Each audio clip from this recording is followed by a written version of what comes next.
అపవాది తన సమయము కొద్దిగే అని తెలుసుకొని క్రోధము గలదై ఈ భూమి మీద వెతుకులాడుతూ తిరుగుచూ ఉంది. ఎవరిని ఎలా మృంగి పాతాళానికి నడిపించాలన్న ఉద్దేశముతో ప్రతి ఒక్కరితో తప్పు చేపించి పాతాళానికి నెట్టబడాలి అని చెప్పేసి అపవాది చాలా తెలివిగా మనిషికి తప్పు చేయటానికి అవకాశాలు ఎక్కువ ఉండేలాగా చేసింది.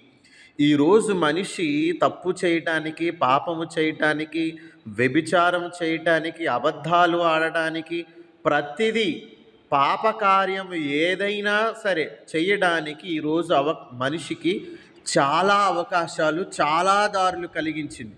మనిషి దగ్గరికే పాపాన్ని కొని తీసుకొచ్చింది.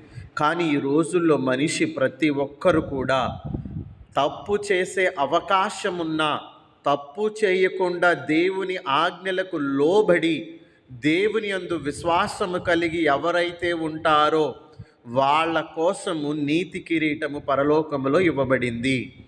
ప్రతి ఒక్కరూ తెలుసుకోవలసిన విషయం ఏంటంటే, తప్పు చేసే అవకాశం ఈ రోజుల్లో మనకి ఫోన్ల రూపంలో, టీవీ రూపంలో, ఇంటర్నెట్ రూపంలో, ఇంకా అనేక పద్ధతుల్లో మన దగ్గరికే వచ్చింది. ఈ అవకాశాలు ఉన్నా కానీ అవకాశాన్ని సద్వినియోగం చేసుకుండా యేసేపు గారు వలె తప్పు చేయకుండా ఆ తప్పు నుండి దూరంగా పారిపోవటమే విశ్వాసుల లక్షణము.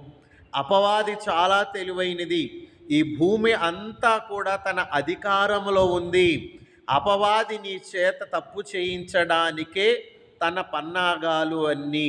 ఇది తెలుసుకొని